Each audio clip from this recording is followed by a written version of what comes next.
சந்தியா ஜானகி சீரியல்ல இப்போ ஒரு அருமையான எபிசோட் வந்திருக்கு. மிஸ் பண்ணாம ஃபுல்லோடையும் கேளுங்க. அதுக்கு முன்னாடி இந்த வீடியோ பிடிச்சிருந்துச்சுன்னா லைக் பண்ணி பாருங்க. ரொம்ப பிடிச்சிருந்துச்சுன்னா சேனலுக்கு வந்து சப்ஸ்கிரைப் பண்ணி கண்டினியூஸா ஆதரவு வந்து தாங்க. புவனேஸ்வரி வந்து பஞ்சாயத்தில் நடந்த விஷயமா இருக்கட்டும், மாயாக்கு பதிலா நீ எனக்கு தனலட்சுமியை தருவியா அப்படின்னு சொல்லி கேட்டது எல்லாத்தையும் நினச்சி பார்த்துக்கிட்டே இருக்காங்க. அப்புறம் சிரிக்க ஆரம்பிச்சிடுறாங்க. பக்கத்தில் கார்த்தி, அவங்க அண்ணன், அவங்க மாமா எல்லாரும் நின்றுட்டு இருக்காங்க. நான் பகையில் தான் அவங்க குடும்பத்தில் சம்மந்தம் பேச வந்தேன்னு ரகுராமுக்கு வந்து தெரியல. எத்தனை நாள் பகை சட்டுன்னு மாறிடுமா என்ன? நிச்சயம் வந்து மாறாது. புவனேஸ்வரிக்குள்ள இன்னமும் வந்து கோவமா தான் இருக்கேன். அந்த குடும்பத்தை எப்படிடா பழி வாங்கணும்னு நினைச்சேன். கார்த்தி உன்னை வச்சு தான் நான் கேம் விளையாட போறேன். உனக்கு நான் கொடுக்குற பரிசு தான் நம்ம தனலட்சுமி. நீ தனலட்சுமி வந்து எப்படி பார்த்துப்ப தெரியுமா? நல்ல விதமா பார்த்துக்கணும் சரியா? அப்படின்னு சொல்லும்போது சிரிக்கிறாங்க. நீங்க எப்படி சொல்றீங்களோ அப்படி சூப்பரா பார்த்துக்கிட்டா போச்சு. நீ தனலட்சுமியை போட்டு பாடா படுத்தணும். அப்படி படுத்துற பாட்டில் பார்த்து நிச்சயம் நம்ம ரகுராம் வந்து காலில் விழுவாத குறையா வந்து விழுந்து அழுவணும். என் பொண்ணை வந்து விட்டுருங்க விட்டுருங்கன்னு கெஞ்சணும். அது மாதிரி நடந்துப்பல்ல, தயவு செஞ்சு அப்படிதான் நடந்துக்கணும். இது இத்தனை நாளாக வந்து நீ காத்துக்கிட்டு இருந்த விடைக்கு பதிலாக இருக்கும் அப்படின்னு சொல்கிறாங்க அந்த இடத்துல. கண்டிப்பா அத்தை, நிச்சயம் நான் உங்களுக்காக தான் வந்து பெர்ஃபார்ம் பண்ணுவேன். நீங்கள் எதுக்கும் வந்து கவலைப்படாதீங்க.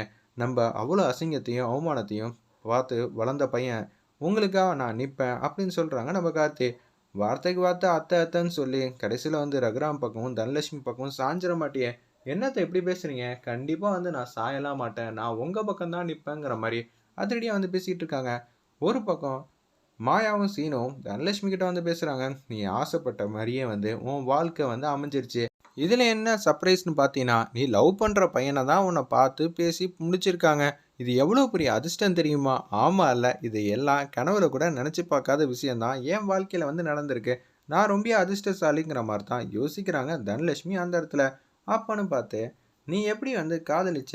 என்னால் நம்பவே முடியலன்னு சொல்லும்போது வந்து செல்ஃபோன் எடுத்து காட்டுறாங்க. ஏய், நீ அவ்வளோ பெரிய ஆளா? நீ இத்தனை நாளாக ஒரு கேடியா இருப்பேன்னு நினச்சி கூட பார்க்கல.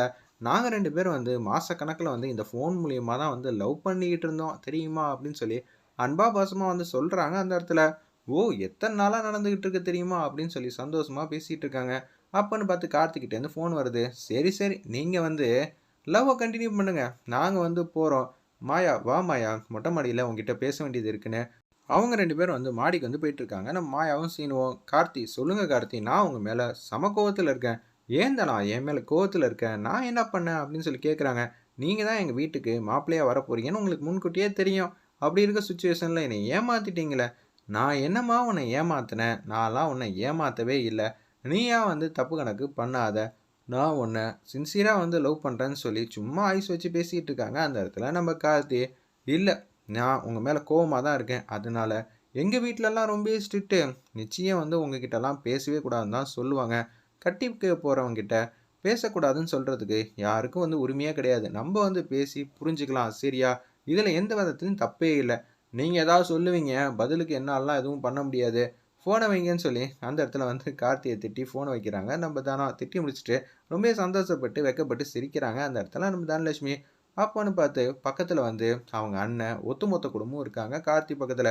"சொன்ன மாரியே பேசுற. சூப்பர்ரா! அத்த, நீங்க என்ன சொல்றீங்களோ அதுபடி தான் நடந்துப்பேன். நீங்க கோடு போடுங்க. நான் ரோடே போட்டுறேன். தனலட்சுமி இப்போ போல எப்போதும் உன் மேல மிகப்பெரிய நம்பிக்கை வந்து வச்சிருக்கணும்." "சரி அத்த. அவள நம்ப வச்சு ஏமாத்துறோம் தானே. இது ஒண்ணும் பெரிய விஷயம் இல்ல. ஏமாத்திட்டா போச்சு." அப்படின்னு சொல்றாங்க அந்த இடத்துல நம்ம கார்த்தி. ஒரு பக்கம் தனலட்சுமி வந்து இதெல்லாம் எதுவுமே தெரியாம வெட்கப்பட்டு சிரிச்சுக்கிட்டே இருக்காங்க அந்த இடத்துல. நம்ம மாயாவும், சீனுவும் ரொம்ப ஹாப்பியா வந்து மொட்டை மாடிக்கு வந்து போறாங்க. இந்த விஷயத்த வந்து ரகுராம் வந்து உண்மையிலேயே தெரிஞ்சுக்கிட்டு செஞ்சாங்களா? இல்ல பேட்மிட்டனுக்காக வந்து கார்த்தி வந்து மாப்பிள்ளையா பார்த்தாங்களா?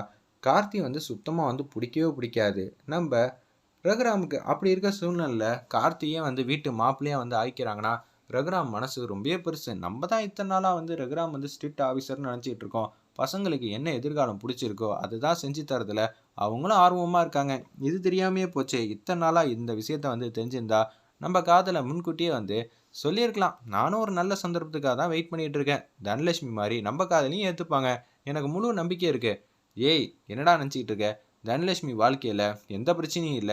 சுமூகமா முடிஞ்சிருச்சு. ஆனா, நம்ம 2 பேர் வாழ்க்கையில ஏகப்பட்ட ஸ்பீட் பிரேக்கர் இருக்கு. என்ன சொல்ற? சாருமதி இருக்கா, மகாலிங்கம், அவங்க அம்மா, இவங்க எல்லாரும் இருக்காங்க. அதுக்கப்புறம் பார்வதி, பத்மா, இவங்க எல்லாரும் இருக்காங்கல்ல. ஆமா, நீ சொல்றதெல்லாம் வாஸ்தவம் தான். இருப்பினும் வந்து சாருமதிய நீ ஞாபகப்படுத்திக்கிட்டு இருக்க.